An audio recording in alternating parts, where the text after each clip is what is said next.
Bismillah, Assalamualaikum warahmatullahi wabarakatuh. Alhamdulillah, alhamdulillahi hamdan katsiran tayyiban mubarakan fi mubarakan alaina kama yuhibbu rabbuna wa yarda. Asyhadu an la ilaha illallah wahdahu la syarika lah wa asyhadu anna Muhammadan abduhu wa rasuluhu sallallahu alaihi wa ala alihi wa ashabihi wa tabi'in wa man tabi'ahum bi ihsanin ila yaumiddin. Allahumma la tamna'na khairan ma 'indaka bisyarri ma 'indana. Allahumma ij'al ma naqulu bihi al-an khalisan li wajhikal karim ya arhamar rahimin. Tsumma ba'd. Alhamdulillah, sudah bersyukur kepada Allah Subhanahu wa taala. Di sore hari yang berbahagia ini Allah Subhanahu wa taala mengumpulkan kita di salah satu rumah dari rumahnya untuk bersama-sama bertolak ini. Di sore hari ini kita ingin mengambil faedah dari sabda Nabi Sallallahu Alaihi Wasallam dari kisah yang dikisahkan oleh Rasulullah Sallallahu Alaihi Wasallam kepada para sahabatnya. Sebuah hadis yang dikeluarkan oleh Al-Imam Bukhari dan Muslim di dalam kitab Sahih mereka berdua dari sahabat yang mulia Abu Hurairah radhiyallahu taala anhu, annahu sami'a Rasulullah sallallahu alaihi wasallam yaqul. Hadis ini dari sahabat yang mulia Abu Hurairah radhiyallahu taala anhu, bahwasanya beliau radhiyallahu taala anhu pernah mendengar Rasulullah sallallahu alaihi wasallam bercerita, mengisahkan, mengkhabarkan, inna salasatan min bani Israil abros wa aqra wa a'ma. Rasulullah SAW menceritakan kepada para sahabatnya, sesungguhnya ada 3 orang dari kalangan Bani Israel, yang mana orang yang pertama abros, terkena penyakit kulit, orang yang kedua aqra, terkena penyakit di kepalanya sehingga mengakibatkan kebotakan, tidak tumbuh rambut, wa a'ma, dan orang yang ketiga tidak dapat melihat, buta kedua matanya. Rasulullah SAW menceritakan tentang 3 orang ini. Rasulullah SAW mengkabarkan kepada para sahabat bahwasanya di tengah-tengah Bani Israil terdahulu ada 3 orang. Yang pertama terkena penyakit kulit, yang kedua terkena kebotakan, yang ketiga tidak dapat melihat. Faradallahu an yabtaliyahum. Allah Taala ingin menguji mereka. Allah Taala ingin menguji 3 orang ini. Fab'atha ilaihim malakan. Allah Taala mengutus kepada mereka seorang malaikat. Bukan diutus jadi nabi, tapi Allah Taala ingin menguji mereka. Allah utus seorang malaikat. Malaikat ini datang kepada mereka semua dalam wujud bentuk seorang manusia. Datang kepada orang yang pertama, fa'atal abros. Malaikat ini datang dalam bentuk manusia kepada orang yang pertama yang terkena penyakit kulit. Faqal ayyu syai'in ahabbu ilaik. Malaikat ini yang datang dalam bentuk manusia bertanya kepada orang yang pertama yang terkena penyakit kulit, kira-kira apa yang kau inginkan saat ini? Apa yang sangat kau inginkan saat ini? Kalau boleh berangan-angan, kalau boleh berandai-andai, kamu ingin apa sekarang? Tiba-tiba saja datang seorang lelaki yang tak dikenal, dia adalah malaikat. Lalu kemudian bertanya kepada orang yang terkena penyakit kulit, apa yang sangat kamu inginkan sekarang? Faqal, kemudian seorang yang terkena penyakit kulit ini mengatakan, launun hasanun wa jildun hasanun. Sungguhnya aku sangat menginginkan warna kulit yang bagus dan kulit yang halus. Itu yang aku inginkan sekarang. Wa yadhhabu 'anil ladzi qadirani an-nasu bihi. Aku ingin agar penyakit kulit yang menimpa diriku ini kemudian hilang. Yang mana manusia tatkala dekat denganku mereka merasa jijik denganku karena penyakit kulit yang menimpaku ini. Aku ingin penyakit ini hilang. Itu yang aku inginkan. Aku ingin warna kulit yang bagus, aku ingin kulit yang halus, dan aku pun ingin agar penyakit kulitku ini hilang. Kawan, kemudian malaikat ini pun, kemudian Rasulullah SAW bersabda, famasahahu. Malaikat ini pun mengusap penyakit kulit yang melekat pada kulitnya. Diusapnya lah penyakit kulit tersebut. Kemudian hilanglah penyakit kulit yang melekat pada kulitnya. Allah sembuhkan melalui perantara usapan dari malaikat yang Allah utus kepadanya dalam bentuk manusia. Faquqtiya launan hasanan wa jildan hasanan. kemudian tiba-tiba warna kulitnya berubah menjadi warna kulit yang indah dan juga kulitnya berubah menjadi halus. Qal fa ayyul mali ahabbu ilaik. Lalu malaikat yang datang dalam bentuk rupa manusia ini bertanya kembali, harta apa yang sangat kau inginkan sekarang? Kira-kira kalau berandai-andai harta apa yang sangat kau inginkan saat ini? Qal, ia pun mengatakan al-ibilu awil baqar, syaka ishaq. Orang ini pun mengatakan, aku sangat menginginkan unta atau sapi. Fa'utiyana qatan musyarah. Lalu kemudian Allah Taala memberikan kepada orang yang sembuh dari penyakit kulit ini melalui perantara malaikat, diberikan seekor unta yang sedang hamil. Wa qala barakallahu laka fiha. Lalu malaikat ini pun mendoakan keberkahan pada unta yang diberikan untuknya. Semoga Allah berkahi untamu untukmu. Orang yang pertama, Allah Taala sembuhkan penyakitnya, Allah Taala berikan warna kulit yang indah, Allah Taala berikan kulit yang bagus, Allah Taala berikan harta kepada orang yang pertama. Selesai, kemudian malaikat ini mendatangi orang yang kedua. Qal fa'al aqra. Malaikat ini datang dalam bentuk rupa manusia mendatangi orang yang kedua, orang yang diuji dengan kebotakan di kepalanya. Penyakit ada di kepalanya menjadikan kepalanya tidak tumbuh rambut sehingga akhirnya dia pun botak. Faqal ayyu syai'in ahabbu ilaik. Malaikat ini pun bertanya dengan pertanyaan yang sama yang ia lontarkan kepada orang yang pertama yang terkena penyakit kulit itu. Kiranya apa yang sangat kau inginkan saat ini? Maka orang yang terkena penyakit kebotakan ini mengatakan sya'run hasanun. Sungguh aku menginginkan rambut yang indah. Wa yadhhabu 'anil ladzi qad qadira nasu bihi. Aku ingin agar penyakit yang menimpa kepalaku sehingga aku tidak tumbuh rambut manusia dekat-dekat dengan merasa jijik ini hilang. Famasahu. Lalu malaikat ini pun mengusap kepalanya. Fadhahaba 'anhu. Lalu hilanglah penyakit yang ada di kepalanya sampai dikatakan bahwa langsung tumbuh rambut yang indah. Diusap oleh malaikat, penyakitnya sembuh, hilang. Lalu langsung seketika itu juga tumbuh rambut yang indah. Wa utiya sya'ran hasanan. Lalu Allah Taala memberikan kepada orang ini melalui usapan malaikat itu rambut yang indah. Seketika itu juga. Faqal, lalu malaikat ini pun bertanya kembali, ayyul mali ahabbu ilaik. Harta apa yang sangat engkau inginkan saat ini? Qal, maka orang ini pun mengatakan al-baqaru awil ibil. Aku ingin sapi atau unta. Fa'utiya baqaratan hamilan. Maka diberikannya lah kepada orang yang kedua ini seekor sapi yang sedang hamil, yang sedang bunting. Qal barakallahu laka fiha. Semoga Allah Taala memberkahi sapimu ini untukmu. Orang yang pertama Allah sembuhkan, Allah berikan unta yang sedang hamil. Orang yang kedua Allah sembuhkan, kemudian Allah berikan sapi yang sedang hamil. Datanglah malaikat ini kepada orang yang ketiga, orang yang diuji oleh Allah Taala dengan kebutaan. Bertanya dengan pertanyaan yang sama, fa'al a'ma faqal ayyu syai'in ahabbu ilaik.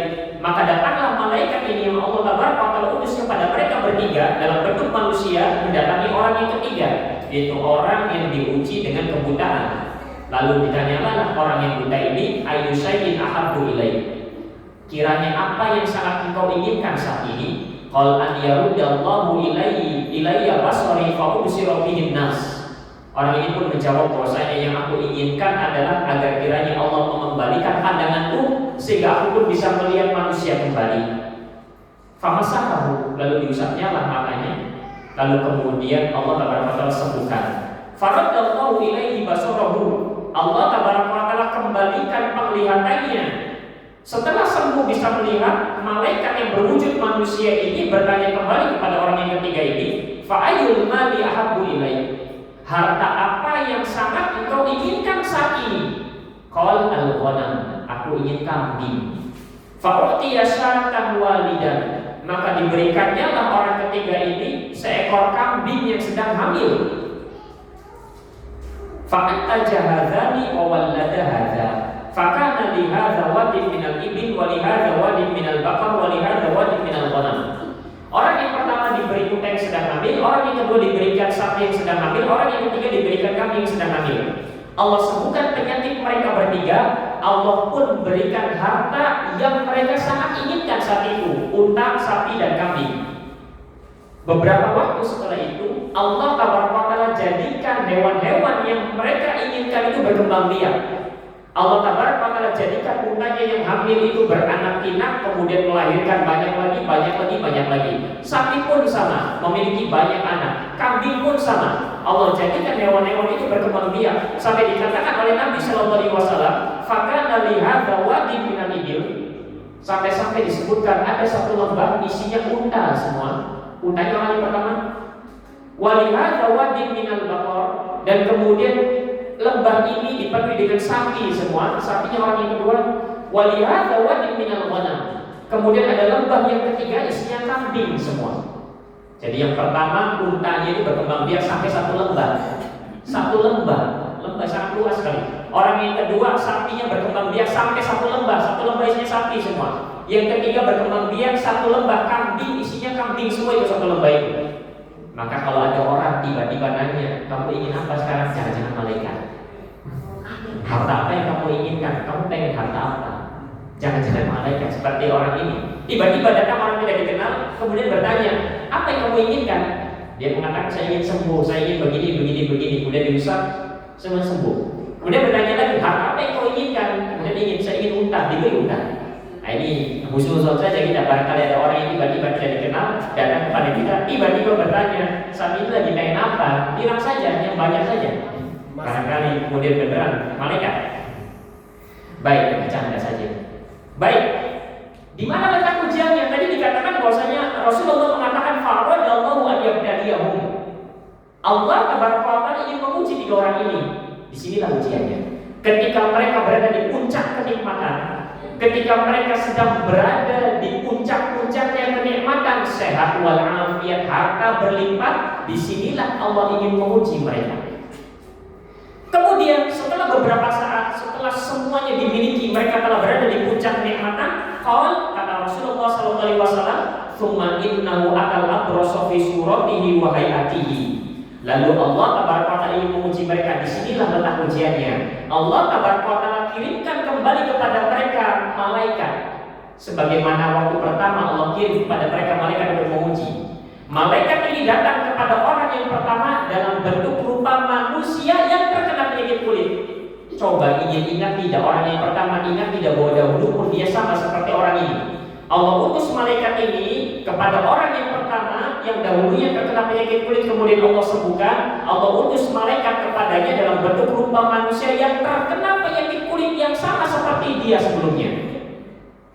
Faqal, kemudian malaikat ini yang berupa manusia yang terkena penyakit kulit ini berkata kepada orang yang pertama, "Rajulun miskin." Aku ini adalah seorang lelaki yang miskin.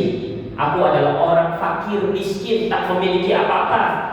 Qadin qata'at bi al-hibaru fi safari. Sungguh bekal perjalananku sudah habis. Aku sedang di tengah perjalanan. Aku sedang safar, kemudian bekalku habis. Fala balagha liyal yawma illa billahi tsumma bika. Sungguh aku tak dapat melanjutkan perjalananku hari ini kecuali dengan pertolongan Allah, kemudian dengan bantuanmu. As'aluka billazi a'taka al-lawnal hasan wal jildal hasan wal mala ba'iran ataballagu bi fi safari. Maka sungguh aku meminta dengan nama Allah Taala yang telah memberikan kepadamu warna kulit yang bagus dan juga kulit yang halus dan juga harta unta yang berlimpah ini. Aku meminta tolong kepadamu. Aku meminta seekor unta saja agar aku bisa melanjutkan perjalananku. Disinilah ujiannya. Ketika mereka sudah sukses, ketika mereka sudah berada di puncak kenikmatan, baik dari segi kesehatan dan harta, Allah uji mereka. Datang orang yang butuh bantuan, kemudian minta satu unta saja. Untanya tadi satu lembah isinya unta semua. Dia minta satu saja. Kalaupun diberi 1 atau 10 sekalipun, tidak akan mengurangi banyaknya unta itu. Kan untanya satu lembah. Kemudian malaikat ini yang dalam bentuk rupa manusia yang sedang terkena penyakit kulit minta tolong, minta satu unta saja untuk bekalnya di perjalanan. Kemudian fakol, orang ini pun menolak. Orang yang pertama mengatakan al-huququ katsira. Aku memiliki tanggung jawab yang banyak. Aku memiliki beban tanggungan yang berat. Aku memiliki harus membiayai ini, biayai ini, padahal tidak akan habis itu hartanya. Cuma minta satu saja. Dari lembah yang isinya unta semua itu satu saja. Kemudian dia beralasan bahwasanya aku memiliki tanggungan yang banyak. Di sini tidak salah. Kalau ada orang yang meminta tolong kepada kita, kalau kita menolaknya dengan mengatakan saya memiliki tanggungan yang baik, tidak salah. Yang salah itu salahnya. Di sini letak salahnya. Sehingga hati-hati jangan sampai kita melakukan hal yang sama seperti dia. Bukan menolak bantuannya dengan mengatakan bahwa tanggunganku banyak, itu tidak salah dan tidak dosa, tidak mengapa. Ada kawan minta tolong, aku minjem 100 buat beli beras, buat beli ini. Iya, saya juga tanggungan banyak. Maksudnya tidak mau nolong, cuma alasannya itu. Tidak salah sampai di situ. Tidak mengapa selagi tidak menyakiti hatinya, tapi yang salah adalah kalimat setelahnya. Faqala lahu, malaikat yang berwujud manusia dalam bentuk orang yang terkena penyakit kulit ini berkata kepada orang yang pertama ini, ka'anni a'rifuka, sepertinya aku mengenal kamu. Alam takun abrasa yaqdharukan nas, kamu ini kayaknya dulunya adalah orang yang terkena penyakit kulit. Orang-orang kalau dekat-dekat denganmu merasa jijik kepadamu. Fakiran fa'ataka Allahu azza wa jalla al-mal. Bukankah kau ini adalah dulunya orang yang terkena penyakit kulit? Orang-orang kalau dekat denganmu akan merasa jijik denganmu. Bukankah kau adalah orang yang fakir, miskin? Kemudian Allah tabaraka ta'ala memberikanmu harta yang berlimpah ini. Orang ini mengatakan, faqal innama warithtu hadza al-mala kabiran kabirin. Dia pun mendustakan itu semua. Dia mengatakan bahwasanya aku memiliki harta yang berlimpah ini, aku memiliki kekayaan ini karena sebab mendapatkan warisan dari nenek moyangku terdahulu. Disinilah salahnya. Dia mendustakan apa yang disampaikan. Padahal Allah yang memberikannya harta, padahal Allah yang menyembuhkan penyakitnya. Dia ingkari itu. Dia mengatakan aku mendapatkan semua ini karena warisan nenek moyangku terdahulu. Maksudnya adalah ini karena upaya kerja kerasku. Ini adalah bagianku. Disinilah letak salahnya, dan disinilah yang disebut dengan kufur nikmat. Tidak mengakui pemberian Allah. Padahal bukanlah waktu yang lama, namun dia sudah melupakan itu semua. Kemudian sang malaikat ini pun mengatakan, faqal in kunta kadziban fasayyarakallahu ila ma kunta. Lalu malaikat yang datang kepadanya dalam bentuk rupa seorang yang terkena penyakit kulit ini pun mengatakan kepadanya, in kunta kadziban, jika kau dusta dengan ucapanmu ini, fasayyarakallahu ila ma kunta, maka semoga Allah tabaraka wa taala mengembalikan keadaanmu ini seperti kondisimu sebelumnya. Lalu kemudian terjadilah apa yang terjadi. Hartanya pun lenyap, diambil semua oleh Allah tabaraka wa taala. Kemudian keadaannya pun berubah seperti sedia kala, seperti sebelumnya, yaitu terkena penyakit kulit. Kemudian Rasulullah SAW melanjutkan, selesai kisah orang yang pertama, diberi nikmat, bukannya mengakui nikmat tersebut pemberian Allah, dia malah mendustakannya, dia malah mengingkarinya. Disinilah salahnya. Sehingga Allah tabaraka wa taala mencabut nikmatnya lagi semuanya. Sehingga Allah tabaraka wa taala akhirnya merubah nikmat yang Allah berikan kepadanya berubah menjadi azab, bahkan jauh lebih pedih dibandingkan azab yang pertama. Kemudian Rasulullah melanjutkan, wa atal aqra'a fi suratihi. Malaikat ini pun mendatangi orang yang kedua. Malaikat ini mendatangi orang yang kedua, orang yang telah sembuh dari penyakit kebotakan yang menimpa kepalanya. Malaikat ini datang dalam bentuk manusia yang botak kepalanya, terkena penyakit di kepalanya. Ingin mengingatkan, coba ingat tidak? Lalu kemudian faqala lahu misla ma qala li hadza. Maka malaikat ini pun bertanya kepada orang yang kedua, berkata kepada orang yang kedua sama seperti apa yang dikatakan oleh orang yang pertama. Sama, aku ini telah habis bekalku, aku butuh bantuanmu, apakah kau ingin bantu? Kurang lebih begitu. Waradda alaihi misla ma waradda alaihi hadza. Lalu orang yang kedua pun menjawab, membalas dengan balasan yang sama seperti orang yang kedua. Yang pertama, menolak. Malaikat ini meminta bantuan.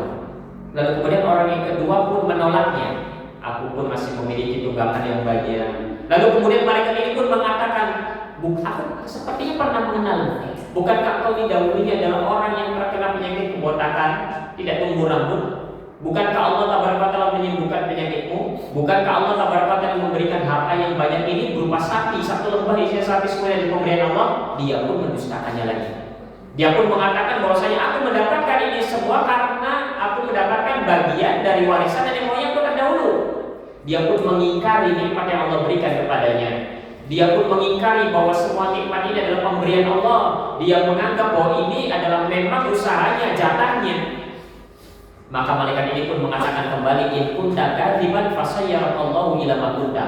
Jika apa yang kau ucapkan ini dusta, bohong, maka semoga Allah Taala mengembalikan keadaanmu seperti sedia kala. Dan tiba-tiba Allah Taala pun mengambil apa yang menjadi miliknya. Allah mengambil semua sapinya seketika itu juga, dan Allah Taala kembalikan keadaannya. Rambut yang bagus itu tiba-tiba hilang, rontok semuanya, kemudian penyakit itu menimpa kepalanya lagi. Orang itu. Lalu kemudian tersisa orang yang ketiga ini. Kalau Rasulullah SAW bersabda melanjutkan ceritanya, wa atal a'ma fi suratihi. Maka malaikat ini pun mendatangi orang yang buta yang telah Allah sembuhkan butanya dalam bentuk manusia yang buta. Sama ingin mengingatkan apakah orang yang ketiga ini ingat tentang keadaan dirinya dahulu. Faqal, lalu malaikat ini pun berkata kepada orang yang ketiga ini, rajulun miskin, aku ini adalah seorang yang miskin, fakir. Wabdu sabil, aku adalah seorang pengembara, aku adalah seorang musafir. Qadil qata'at bi al-hibalu fi safari, sungguh bekal perjalananku telah habis. Fala balagha liyal yawma illa billahi tsumma bika. Sungguh aku tak dapat melanjutkan perjalananku karena bekalku telah habis. Aku tidak dapat melanjutkan yang perjalananku pada hari ini kecuali dengan pertolongan Allah, kemudian bantuan darimu. As'aluka billadzi radda 'alaika basaraka syatan ataballahu biha fi safari. Maka sungguh aku meminta dengan nama Allah Tabaraka wa Ta'ala yang telah mengembalikan penglihatanmu. Aku meminta 1 ekor kambing saja agar aku bisa melanjutkan perjalananku. Fakal, maka kemudian orang yang ketiga ini menjawab, qad kuntu a'ma faraddallahu ilayya basari. Iya, dahulunya aku pun buta sama sepertimu. Dia menjawab, iya, aku ini pun buta dulunya sama sepertimu. Kemudian Allah Taala mengembalikan penglihatanmu, mengakui bahwasanya yang memberikan nikmat saat ini adalah Allah Taala. Tidak seperti orang yang pertama dan yang kedua mendustakan. Faqul masyita. Lalu orang yang ketiga ini mengatakan, silakan ambil kambing sebanyak yang kamu mau, ambil berapa saja terserah. Wadah masyita, dan tinggalkan kambing yang tidak ingin engkau inginkan, tinggalkan. Ambil yang kamu mau dan tinggalkan yang tidak kamu mau. Fawallahi la ajhaduka bi syai'in akhadtahu lillah. Sungguh aku tidak akan membebanimu, aku tidak akan menjadikannya sebagai hutang bagimu. Tidak, ambil, aku beri, silakan ambil berapa pun yang kamu mau. Karena ini semua adalah pemberian Allah Tabaraka wa Ta'ala.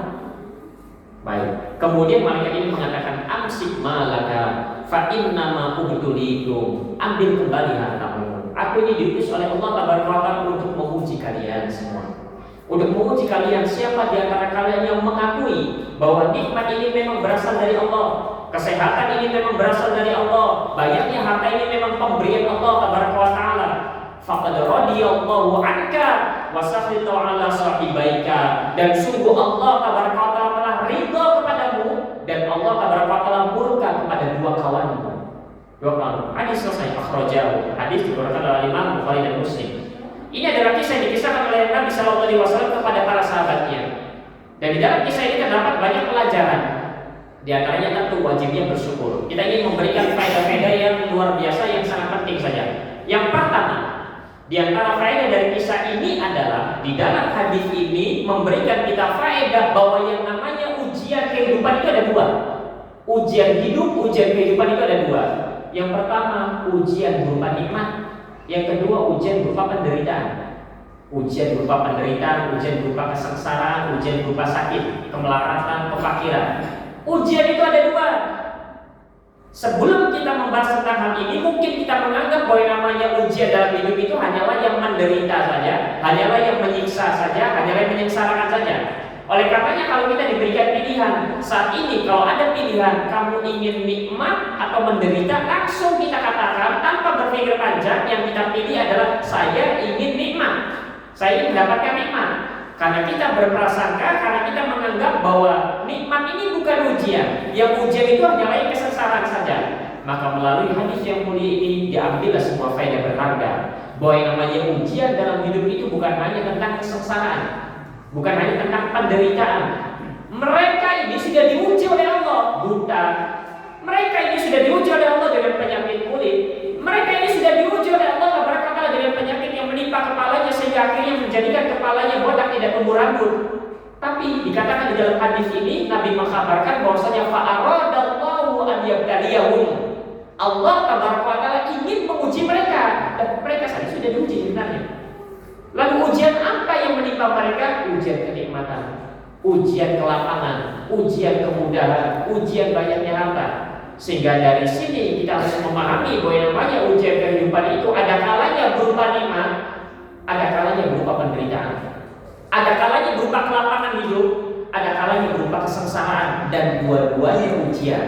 Dan dari sini kita harus sama penilaiannya antara nikmat dan sengsara ini, sama penilaiannya bahwasanya keduanya ini adalah ujian.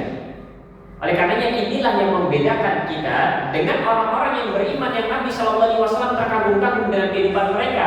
Tatkala Nabi mengatakan ajaban li amril mu'min, inna amrahu kullahu khair wa laysa dzaka li ahadin illa lil mu'min, dalam riwayat Imam Muslim.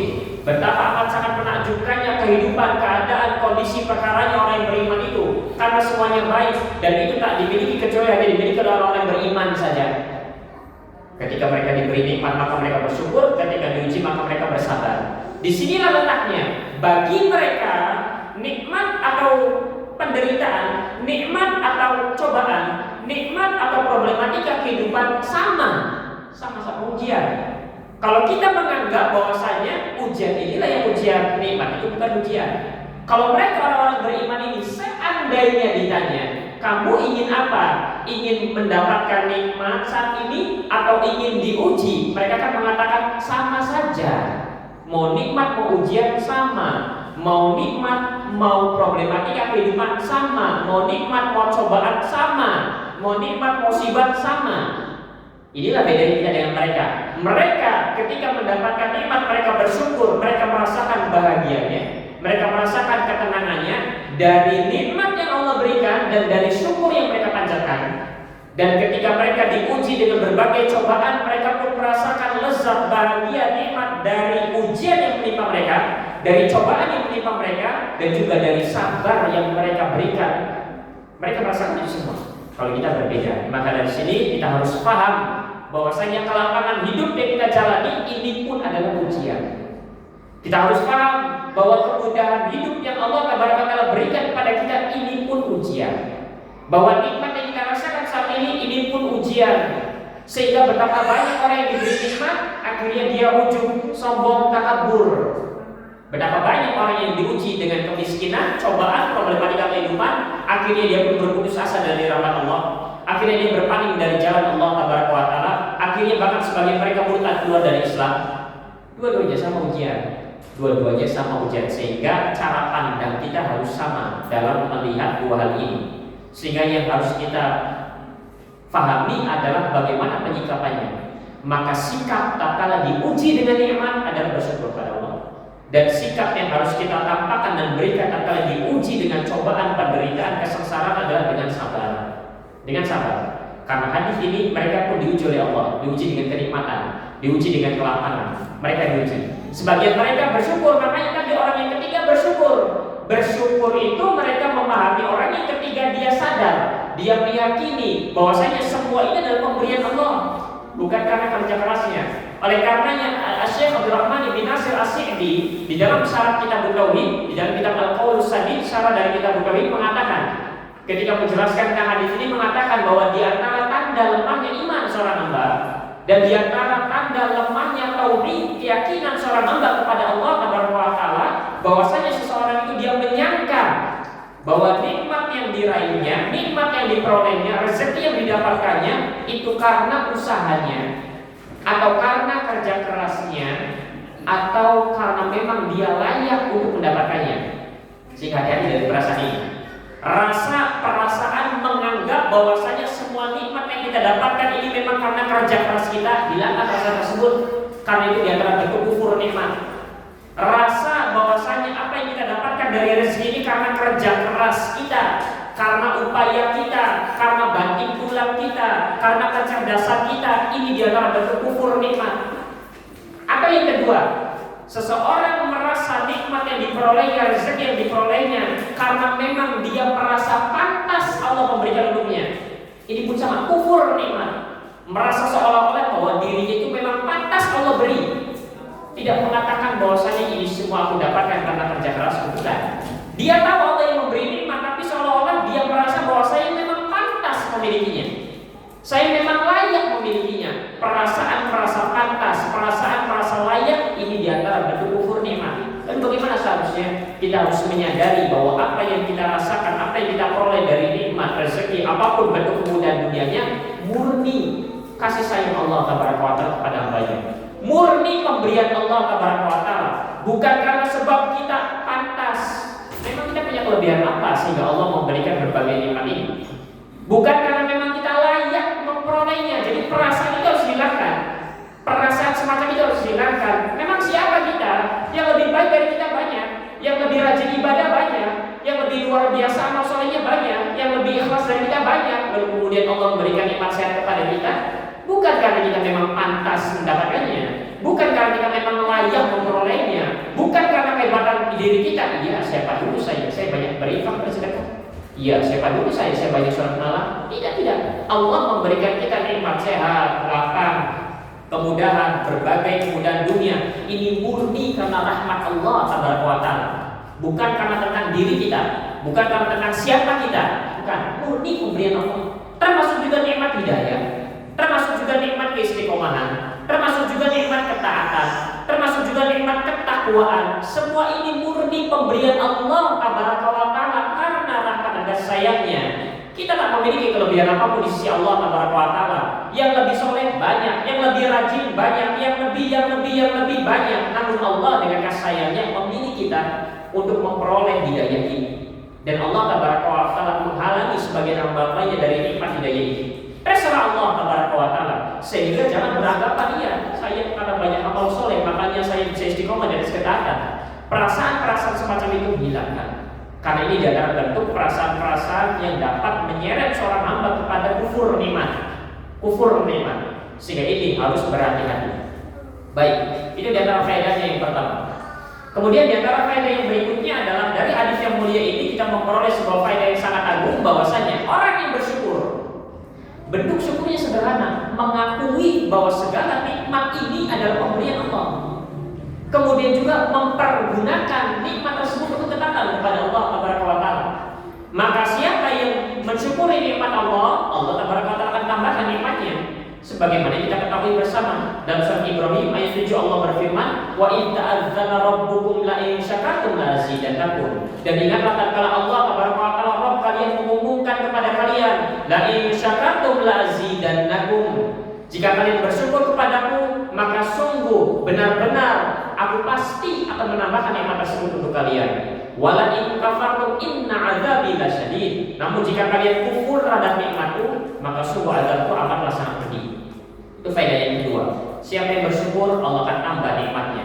Bukan hanya ditambah nikmat, Allah ridho kepadanya. Dalam surat Az-Zumar ayat 7. Bukan hanya Allah ridho kepadanya, Allah Taala pun menjamin, berjanji tidak akan mengazab orang yang bersyukur kepada Allah Taala dan beriman kepadanya. An-Nisa ayat 147. Ma yaf'alullahu bi'adzabikum in syakartum wa amantum. Allah Taala tidak akan mengazab kalian jika kalian bersyukur kepada Allah dan beriman kepada Allah Taala dengan keimanan yang benar.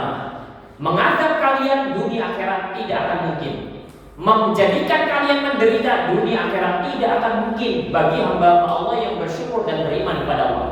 Menyengsarakan kalian di dunia akhirat tidak mungkin. Manakala seorang hamba itu beriman kepada Allah dan bersyukur kepada Allah. Mustahil Allah menyengsarakan, menjadikan menderita kehidupan seorang hamba yang beriman dan bersyukur. Sekalipun dunia tak berpihak kepadanya, tapi hati senantiasa tenang dan terang bahagia. Itulah yang kita cari. Dan demikianlah perjalanan Nabi SAW bersama para sahabatnya. Sebagian mereka hidup dalam kelaparan, sebagian mereka hidup dalam kemiskinan, sebagian mereka dunia tak mendukung, tak berpihak kepada mereka. Apakah mereka sengsara? Tidak, karena Allah memang menjamin kehidupan mereka pasti bahagia. Karena Allah menghilangkan kesengsaraan, penderitaan dari mereka semua. Janji Allah Taala, dan tidak mungkin Allah mendustakan atau mengkhianati janjinya sendiri. Sehingga ini diantara faedah berikutnya tentang keutamaan orang-orang yang bersyukur. Kemudian di antara yang kita ingin ingatkan pula terkait bab ujian adalah sebuah pertanyaan. Sebuah pertanyaan. Mungkinkah Allah Taala menguji seorang hamba di luar batas kemampuannya? Ini faedah yang ketiga nanti. Mungkin atau tidak? Allah menguji seorang hamba di luar batas kemampuannya, di luar batas kesanggupannya. Mungkin atau tidak mungkin? Tidak mungkin. Mungkin saja. Tidak mungkin. Kenapa tidak mungkin? Kenapa tidak mungkin? Kalau mungkin kenapa? Tidak mungkin kenapa? Ada janji Allah yang Ada janji Allah yang kurang lebih maknanya la yukallifullahu nafsan illa wus'aha. Al-Baqarah ayat 286. Allah tidak akan membebani seorang hamba di luar batas kemampuannya. Pertanyaan selanjutnya. Maka tadi pertanyaan pertama, mungkinkah Allah menguji seorang hamba di luar batas kemampuannya, di luar kesanggupannya? Coba tidak mungkin. Pertanyaan turunannya, cabang dari pertanyaan pertama, pertanyaan kedua. Bukankah di sana ada orang-orang yang Allah uji dengan kemarahan hidup, dengan kemiskinan, kemudian mereka bunuh diri? Bukankah di sana ada orang-orang yang Allah uji dengan penderitaan? Kita bicaranya ujian penderitaan, bukan yang kenikmatan. Ujian penderitaan, kesengsaraan. Bukankah sebagian mereka malah murtad keluar dari Islam? Ada orang yang diuji miskin kemudian malah murtad? Ada orang yang diuji dengan kemiskinan, kemelaratan sampai bunuh diri? Ada. Bukankah sebagian hamba Allah diuji dengan penyakit? Ternyata tidak Allah sembuhkan sampai menghantarkan dirinya kepada kematian. Pertanyaannya, orang-orang ini sanggup menanggung ujian tersebut atau tidak? sanggup. Intinya sih sanggup. Orang diuji kemiskinan, orang diuji dengan penderitaan, problematika yang banyak, akhirnya pusing bunuh diri.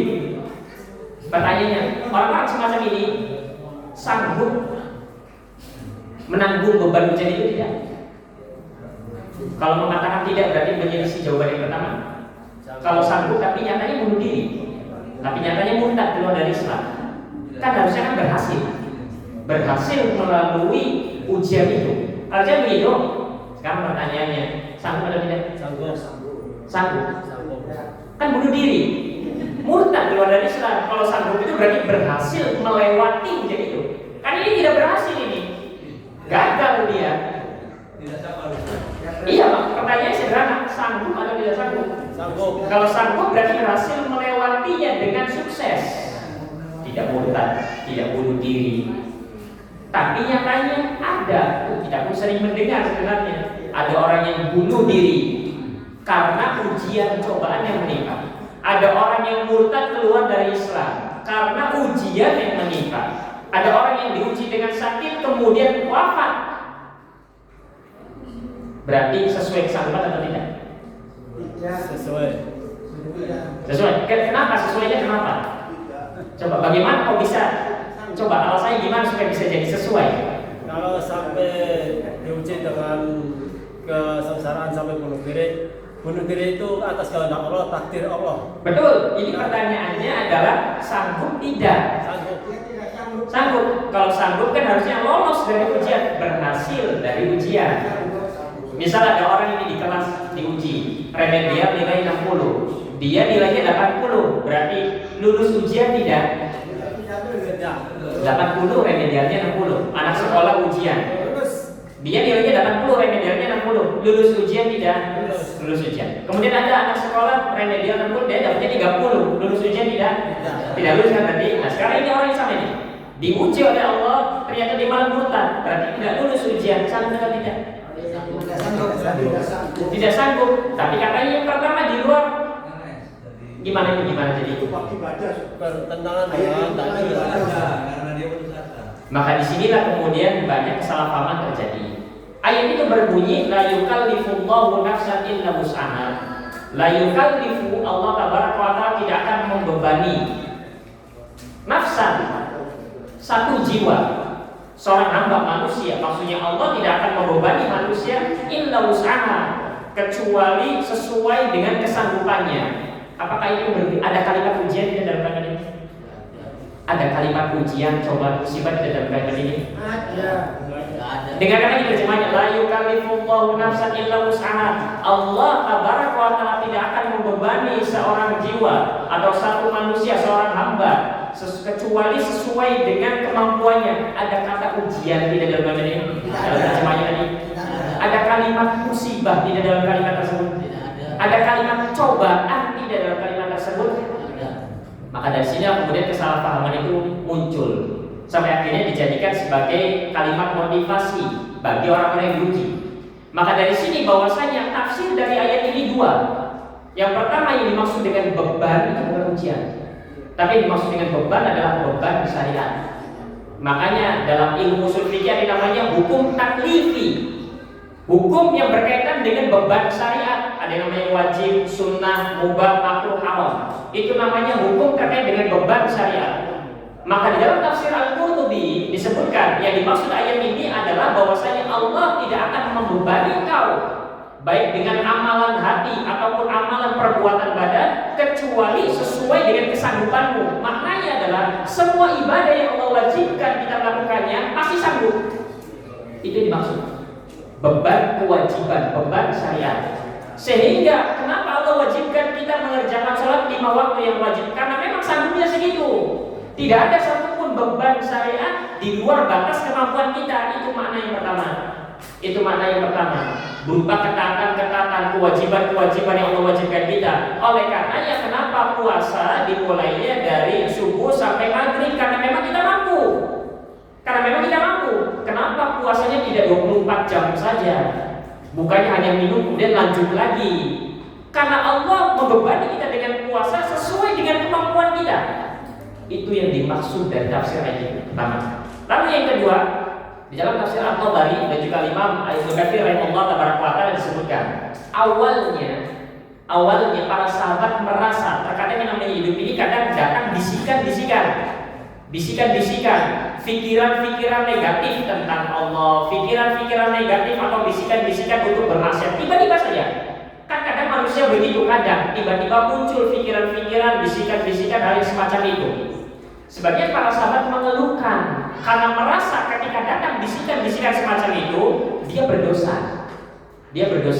Maka turun ayat ini mengatakan bahwasanya Allah tidak membebani seorang hamba kecuali sesuai dengan kesanggupannya. Maknanya kalau datang pikiran-pikiran negatif apapun, bisikan-bisikan apapun terkait dengan perkara-perkara dosa dan maksiat, itu di luar kesanggupan kita. Engkau tidak akan dosa, tidak berdosa. Asalkan bukan kita yang memang menghayalkan. Karena terkadang manusia tiba-tiba datang bisikan. Ada orang-orang yang dia merasa begitu. Ada orang yang tiba-tiba bisikan. Sampai saya pernah ditanya, Ustaz, tiba-tiba ada sebuah bisikan tentang Allah, apakah saya murtad atau tidak? Katanya sampai begitu. Sampai dikatakan murtad atau tidak, akhirnya saya syahadat lagi. Maka jawabannya tidak murtad dan tidak dosa. Karena la yukallifullahu nafsan illa wus'aha. Itu di luar kemampuan kita, di luar batas kesanggupan kita. Sehingga dalam urusan ujian tidak ada kaitannya dengan sanggup dan tidak sanggup, tidak ada. Kalau begitu Allah menguji kita di luar batas kesanggupan kita. Tadi dikatakan bahwa namanya tentang ujian tidak ada kaitannya tentang sanggup dan tidak sanggup. Ujian diberikan untuk melihat mana di antara hamba-hambanya yang beriman dan mana yang tidak. Ketika seseorang tidak lulus ujian, tandanya dia tidak sanggup, tidak lulus. Dan itu menandakan dustanya imannya. Oleh karena Allah Taala berfirman dalam surat Al-Ankabut ayat 3, "Wa laqad fatanna alladzina min qablihim." Sungguh kami telah menguji orang-orang sebelum mereka. Fala ya'lamanna Allahu alladzina shadaqu wa la ya'lamanna al-kadzibin. Sehingga Allah Taala mengetahui nampak di atas permukaan siapa di antara hamba-hambanya yang beriman, mereka yang lulus ujian. Dan siapa di antara hamba-hambanya yang berdusta dengan keimanannya, mereka tidak lulus ujian. Maka ujian ini kaitannya bukan sanggup dan tidak sanggup. Kalimat sanggup dan tidak sanggup harus dicoret, dihilangkan, dititik dari ujian, dari cobaan. Ujian ini Allah Taala berikan kelimpahan untuk melihat siapa di antara hamba-hambanya yang beriman, benar imannya, dan siapa di antara hamba-hambanya yang dusta dengan imannya. Itu saja. Sehingga tidak ada kaitannya sama sekali antara sanggup dan tidak sanggup. Sehingga dari sini kita tidak mengatakan salah, tidak, tapi kita mengatakan kurang tepat. Karena menyelisih realita. Di samping pula tafsir, dan lihat saja ada kalau kita punya kitab Al-Biasa, ya, baik yang terjemahannya maupun bahasa Arabnya, maka ayat itu berbicara tentang ketaatan, hukum syariat, bukan tentang ujian. Tidak ada kalimat ujian. Nah, hanya saja tersebar di masyarakat kalimat-kalimat motivasi untuk menghibur bahwasanya Allah tidak akan menguji seorang hamba di luar batas kemampuannya. Kita katakan ini keliru. Lalu bagaimana harusnya?